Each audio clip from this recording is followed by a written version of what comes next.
Good morning, everyone. We're going to do a quick hymn sing. Nice to see you. We'll start with the number 1008, When Our Heart is in a Holy Place.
Turn to number 1053.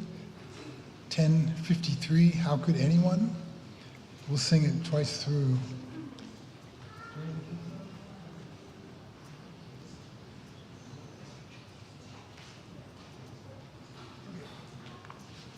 Let's play the last four bars.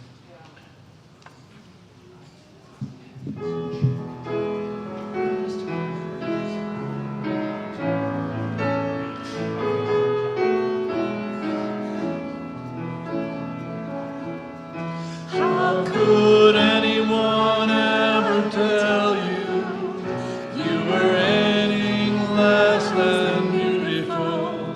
How could anyone ever tell you you were less than holy?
Good. Let's finish up with it's number 1031.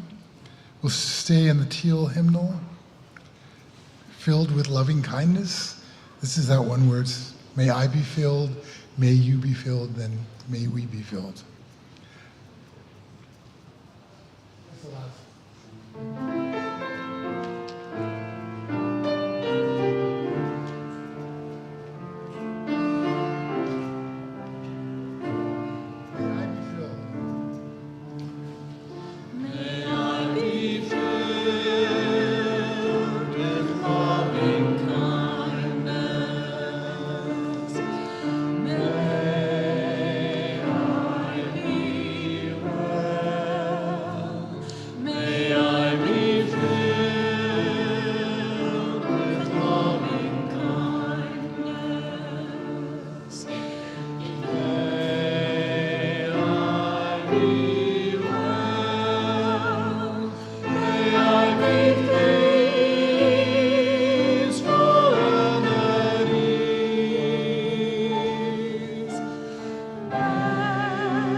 Good morning. Welcome to the Community Church of Chapel Hill Unitarian Universalist. I'm Sienna Butler, a member of the Worship Associates Ministry. Welcome to this all-ages worship service. I especially want to welcome any visitors or newcomers to our church and call attention to the special note for you, welcome guests and newcomers, on the back side of the order of service. I would also like to welcome those of you attending online. Lyrics to hymns and all elements of the service may be found on the screen, and a complete order of service, including this week's announcements, is available via the link in the Sunday morning email and on the church website. Our in-person Sunday social is held immediately after the service. Please stop by the Side with Love table to learn about the upcoming benefit. This morning, Reverend Patty Hanneman will share the results of music director transition listening sessions immediately after the second service, right here in the sanctuary. Please turn off or silence any cell phones during our service to maintain a worshipful experience. Whoever you are, whomever you love, however you arrived at this beloved place, you are welcome here. This morning, we have a Share the Plate for the Immigrant Justice Initiative. I would like to welcome Bruce Donath to introduce the Share the Plate.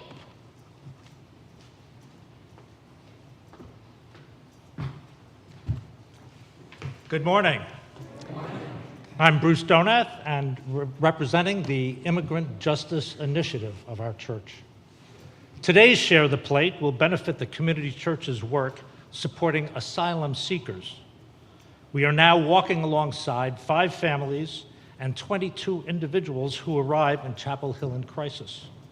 We provide them safe housing, access to health care and food, as well as legal support, and really so much more. Your support, contributions, and engagement have made this ministry possible, and every dollar truly makes a difference. We do stretch each donation as far as we can, working with partners for free and reduced cost medical, dental, vision, and legal support, drawing on local food resources, and using the manse here on church grounds to reduce the cost of housing. But even with these savings, we still need more than $2,700 per month.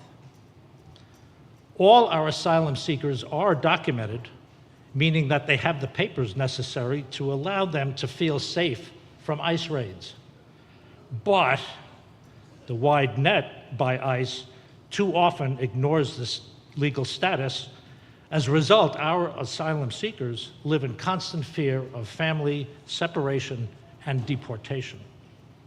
Your gifts today ensure that our asylum-seeking neighbors have stability, dignity, and a real chance to thrive. To learn more, please visit our table during social hour. Please make checks payable to Church on the Cape, Community Church, and write STP in the memo line, or scan the QR code on the back of your order of service to donate. Often, our current national situation seems hopeless. However, every time a person stands up for an ideal or acts to improve the lot of others and strikes out against injustice, a tiny ripple of hope is sent forward. Thank you in advance for joining us in creating these ripples of hope, of dignity and safety. And thank you for giving generously.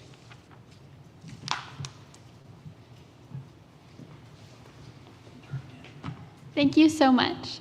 Our opening hymn this morning is number 1011 in the Teal Hymnal. Please rise and body your spirit as we sing. You'll notice this piece has two parts to it, 1 and 2. We're going to sing each line through twice, and then we'll do it as a two-part round. Maybe we'll do 4 parts. Anyway. Just watch me, we'll figure it out. First, let's sing together.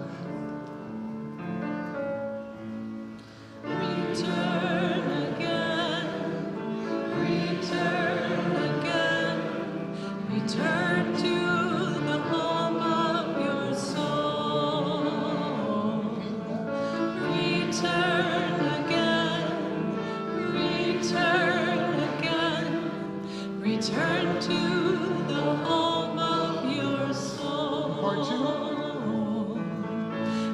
to where you are, born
Return to who you are.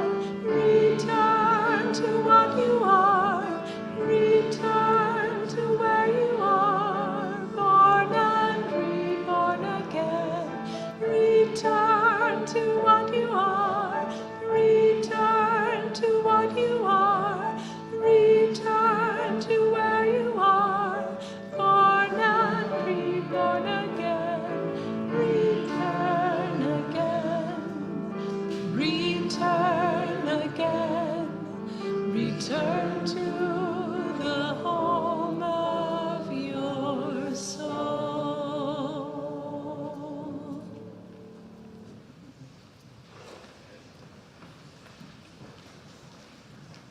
These words from Jack Reimer come from our hymnal. Now is the season of turning. The leaves are beginning to turn from green to red, orange and yellow. The birds are beginning to turn and heading once more to the south. The animals are beginning storing food for the winter, for leaves, birds, and animals. Turning comes easily. But for us, turning does not come easily. Turning may mean breaking with old habits. Turning may mean admitting we were wrong, and that is never easy. Turning may mean losing face, being willing to start all over again. Turning may mean saying I'm sorry. Turning means recognizing that we have the ability to change. Turning is hard, but unless we turn, we will be trapped in forever's yesterday's ways. Let us turn. Let us turn towards each other, for in community there is life. Come, let us worship together. Please join us in saying the words for our chalice lighting, which are found in your order service.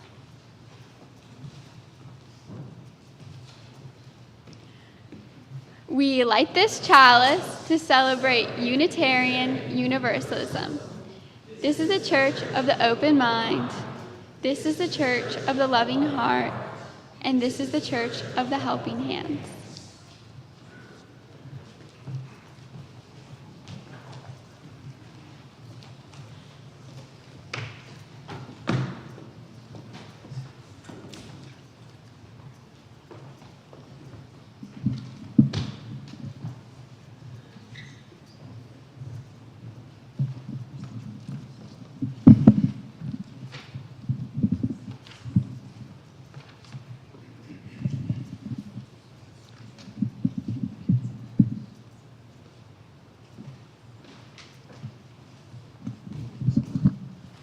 Good morning.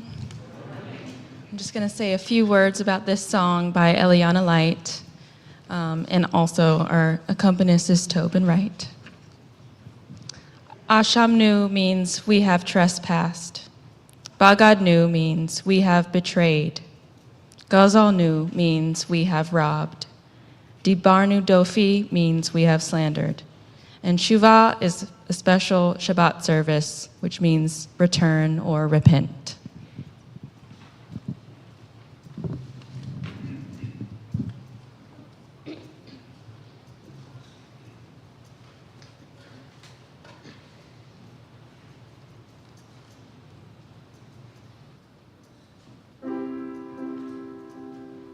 Shalom, everyone. Let's learn a new song for Yom Kippur that uses part of a very old prayer, the Ashamnu. Ashamnu is part of the Jewish service where they list everything they have done wrong as a group. We have made mistakes. We have missed the mark. Now everybody, make a fist. Place it on your heart and give it a little tap, just like this. We are not trying to hurt ourselves. All we are doing is saying, open up, heart. Can you say that? Open up, heart. We give our heart a little tap to help it open up, to remind us that we can be better people and better friends in the coming year. So when we say tap your heart, get out your fist and give your heart a little tap. The chorus goes like this. Tap, tap, tap your heart. Tap, tap, tap your heart. Tap, tap, tap your heart. On Yom Kippur, it's time to restart. Aye, aye, aye, aye,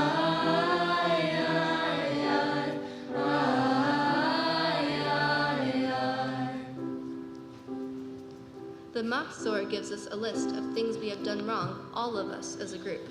We say them together aloud, and we tap our heart to remind it that yes, we did bad things, but we can do better. So repeat after me. Ashanu, Ashanu, Baganu, Baganu, Gozalnu, Gozalnu, Dibanu Dofi, Dibanu Dofi,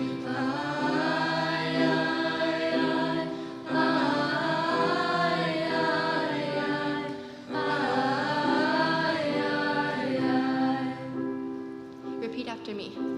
We've made mistakes.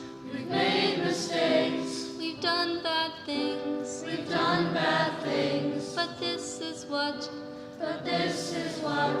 the new year brings. The new year brings. A chance to change. A chance to change. A chance to grow.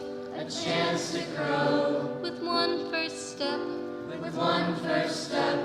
Nice and slow. Okay, Nice everyone, time and to tap. slow. Tap, tap, tap your heart.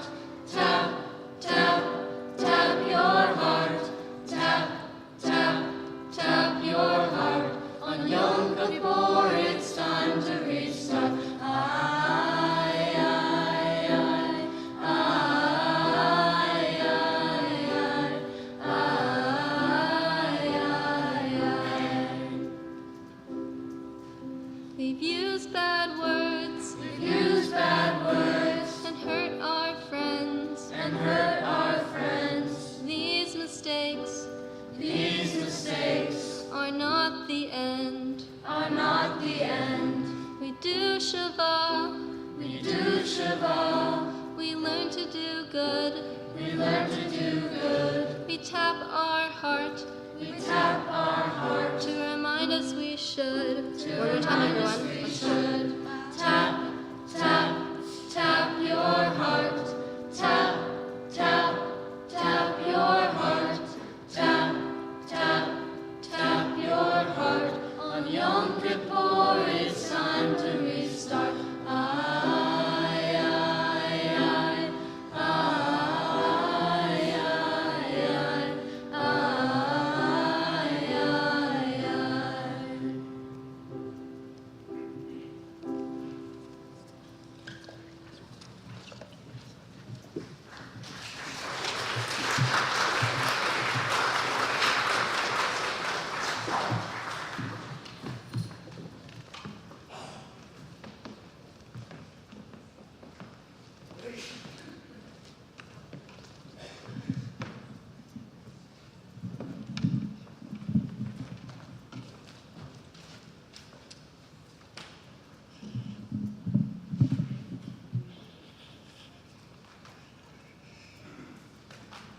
So this morning, our all ages service is about practicing forgiveness and repair and making turnings and changes.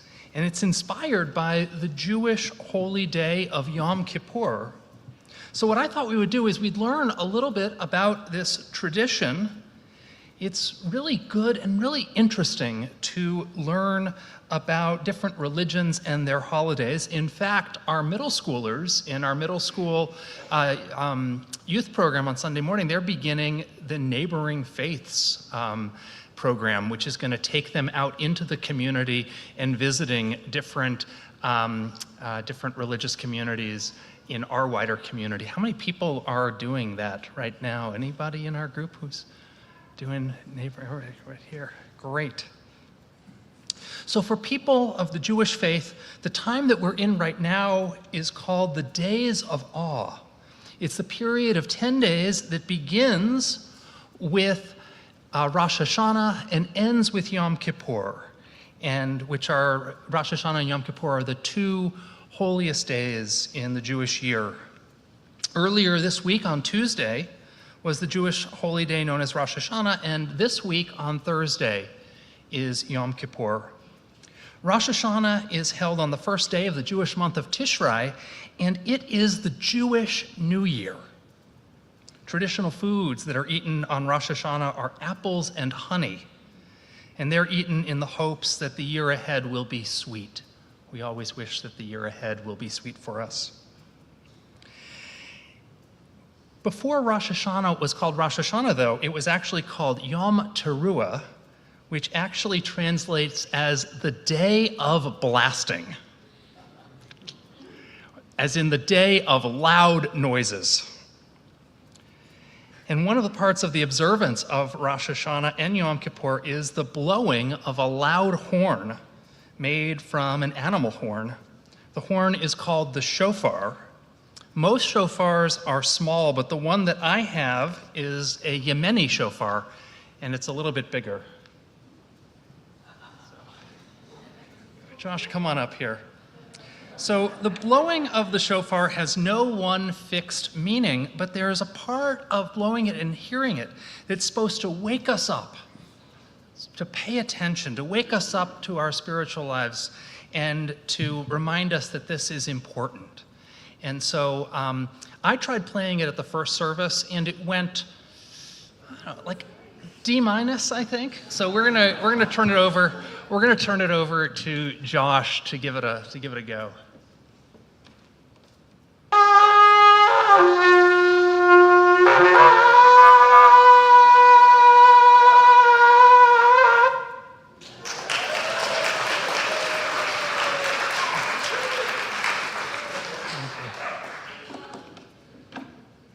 So you can hear that. Pay attention.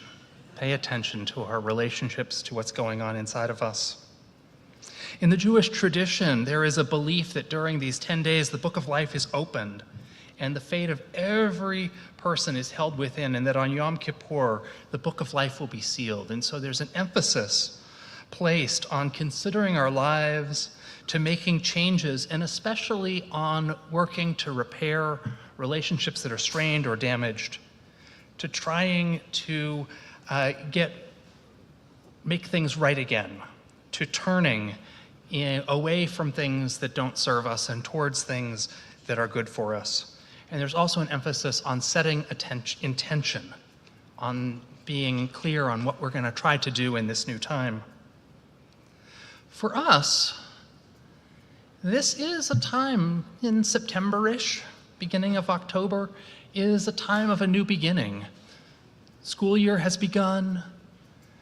There's often new activities, new sports, new groups, new endeavors, new things happening in our lives. And so this is a great time for us to take stock and to consider what is needed.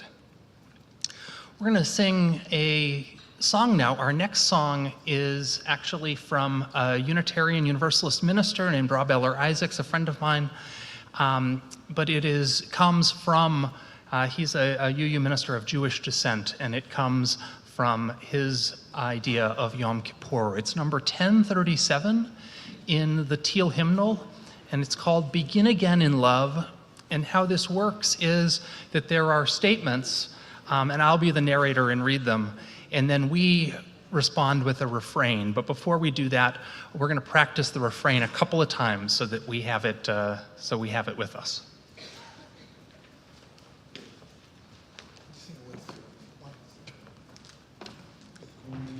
So Ariadne will play the melody once, we'll sing it once, and then we'll start the recitation.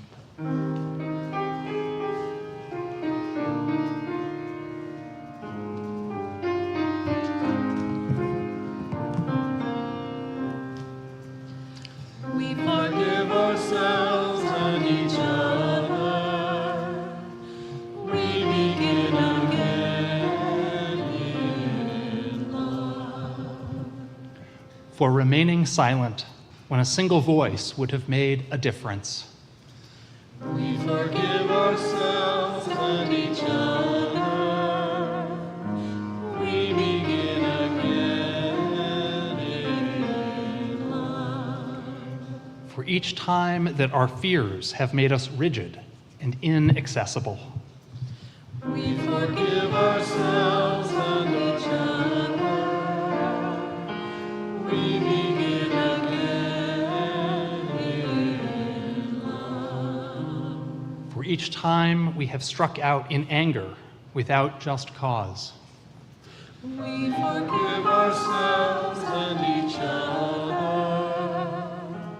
We begin again in love.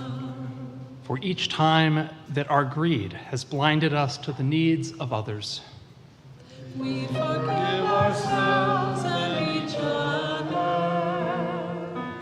We begin again in love. for the selfishness that sets us apart and alone, We forgive ourselves and each other. We begin again in love. for falling short of the admonitions of the Spirit, We forgive ourselves and each other. We begin again in love. for losing sight of our unity, We forgive ourselves and each other. We begin again in love. for those and for so many acts, evident and subtle, which have fueled the illusion of separateness. We forgive ourselves and each other. We begin again in love.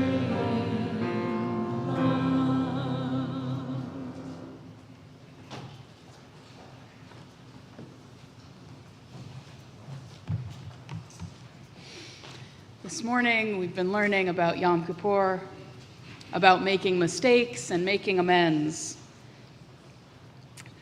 But when we have broken a promise or broken someone's trust, making amends isn't always as easy as just saying you're sorry. Often it means showing someone that you understand what went wrong and that you are trying not to make the same mistakes again, so that you can begin again in love. So I want to tell you a story about Samantha and how she learned about making amends. Samantha's family recently moved to a new town, which means she'd started going to a new school. She was nervous about making new friends, but quickly found that one of the students she was seated next to loves airplanes, just like Samantha does. The two hit it off right away, talking about planes and how they both wanted to be pilots when they grew up. Samantha's new friend's name is Zach, and Zach tells Samantha all about his collection of toy and model airplanes, inviting her to come over and play with them that weekend.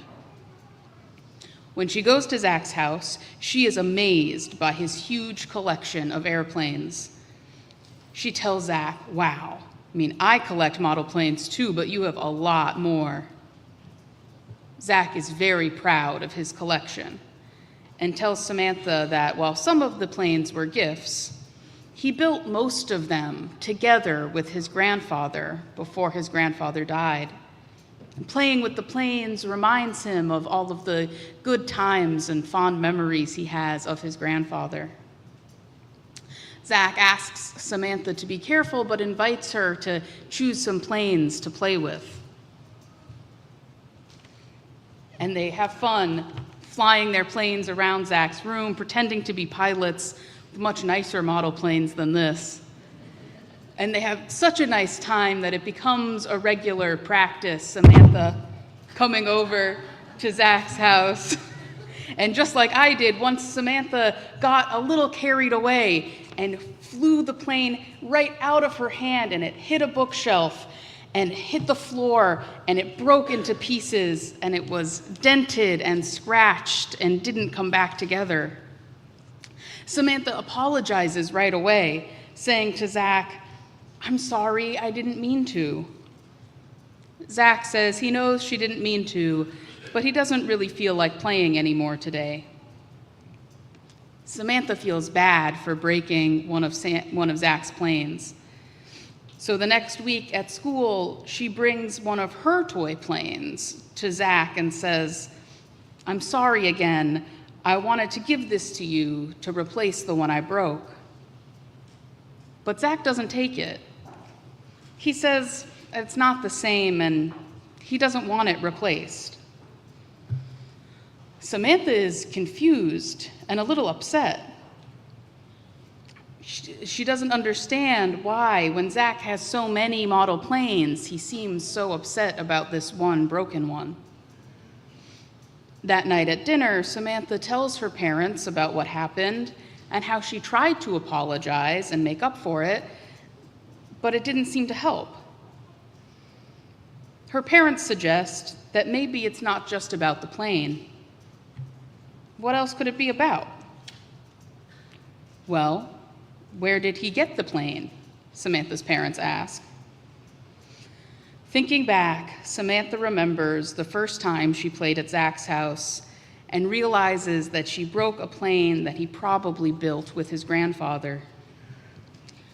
So that weekend, Samantha gets the money she'd been saving up in her piggy bank, the money she'd been saving to buy herself a new toy plane, and instead asks her parents to take her to buy a model plane building kit. She takes the kit to Zach's house and knocks on the door. Zach starts to say that he's not really sure he feels like playing pilots today, but Samantha says, "I'm really sorry I broke your plane. I know it meant a lot to you because it reminds you of your grandfather. I'm sorry you can't build planes with him anymore." She holds out the plane building kit and adds, "I wanted to give you this and thought, if you wanted, maybe we could build it together." Zach is glad that Samantha understands why the planes are so special to him and agrees to build a new one together. They continue playing pilots most weekends and start building model planes to add to both of their collections. In the end, it wasn't enough just to say sorry. Samantha had to really pay attention to what went wrong and work to fix it. Samantha learned from her mistakes, and hopefully we can learn from it and ours as well.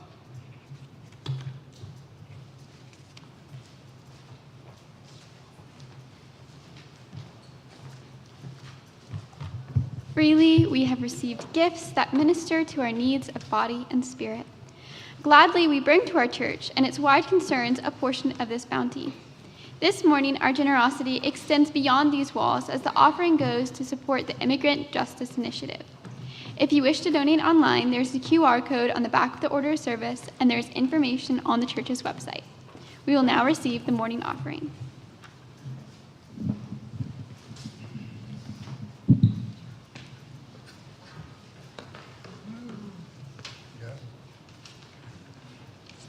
While the choir is getting set, I just wanted to read you the text of this poem, which this is a setting of a poem by Emily Dickinson. And sometimes her poetry can be a little hard to parse, but I did a show about Emily Dickinson years ago, and the writer said we should just let it wash over you and don't try to understand it word for word. But here's the poem. I had no time to hate because the grave would hinder me, and life was not so ample I could finish enmity. Nor had I time to love. But since some industry must be, the little toil of love, I thought, be large enough for me. And the word enmity, I had to look up its resentment. And I think that, to me, the meaning of the poem is, you're never going to really finish with hating someone or loving someone, but if you have a choice, you should choose. It's much better to choose love and run out of time to do that.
Today we've been learning about breaking promises and making amends. We've heard information, music, and a story about how to give and receive forgiveness. I think we're ready to give it a try. So I invite you to join me in a mosaic meditation. Will the person on the end of the row in the center aisle please reach under their seat and grab a basket of broken tile? Please select one piece that speaks to you and pass the basket down the row so that everybody can choose their piece.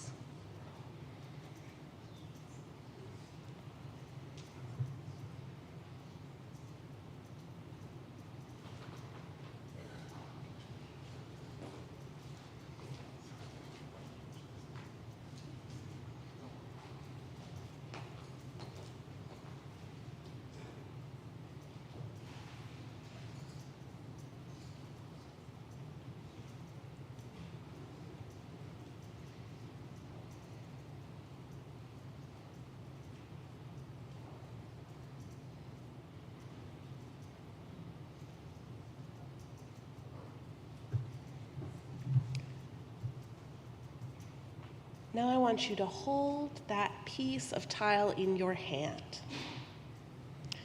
Take a moment to notice. Remember, we're in the time of noticing. What color did you choose? Be curious about what made you pick that piece.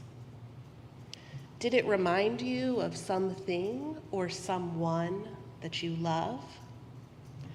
I picked this purple piece because it reminds me of the sanctuary pews. Now feel the edge of your tile. What shape do you think it was before it was broken? Maybe it was flat and rectangular, like a piece of floor tile. Or you might notice a little curve, like the side of a vase. We don't know what it used to be before it broke. Now, while you hold your tile in your hand, I want you to think of a time when you broke something. It might have been something physical, like a vase, or the plane that Samantha broke in Caleigh's story. Or it might not be a thing at all. Maybe it was a promise you made that you did not keep. Or maybe it was trust that was broken. Think about how that breaking felt. Perhaps you cried, or your heart raced. Breaking isn't usually a good feeling. I know it's uncomfortable to recall, but it's important to remember the wrong. What happened next? Did you apologize? Was saying sorry enough? Or did you have to do something to make it right?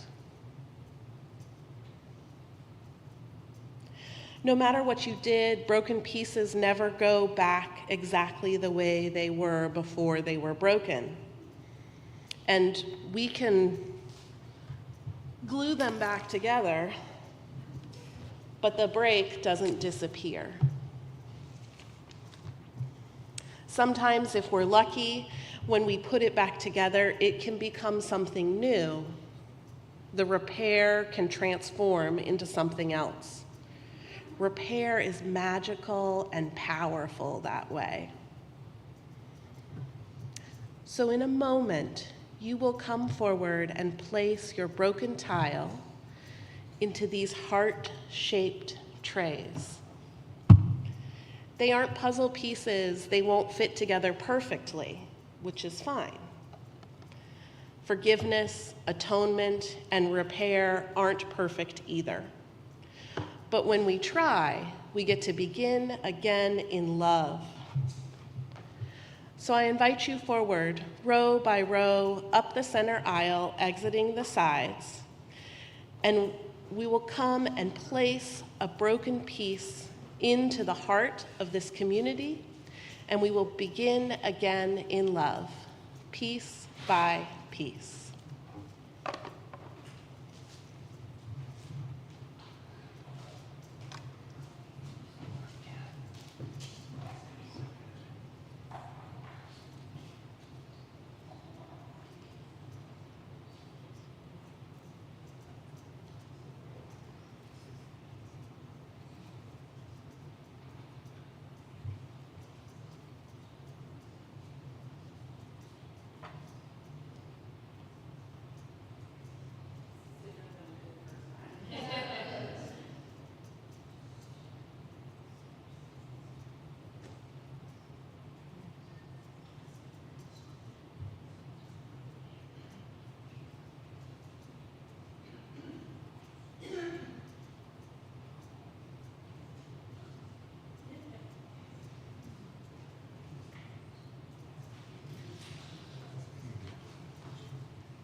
Our closing hymn this morning has an interesting story. In the 1950s, this hymn was adopted by both Unitarian and Universalist youth programs as our song of union and a song of two movements joining together. As our mosaic brings together the fragments of pottery, let us sing this hymn and consider the fragments of our lives that we may bring together. Our closing hymn is number 318, which is in the gray hymnal.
up here, Sienna.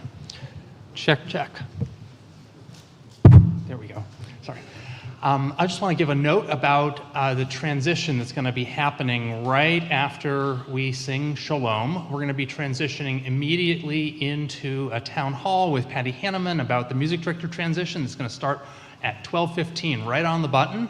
So if you're a person who is not staying for that town hall, you will exit. And if you are a person who are staying, maybe come a little bit closer so that we can be all closer to one another. And for the microphones, let us please leave the wireless microphones on so that we can go right into the town hall. The words for extinguishing your chalice are in your order of service. Please join me in reading them. We extinguish this flame, but not the light of truth, the warmth of community, or the fire of commitment. These we carry in our hearts until we are together again. Let us give thanks to everyone who helped make this a wonderful service.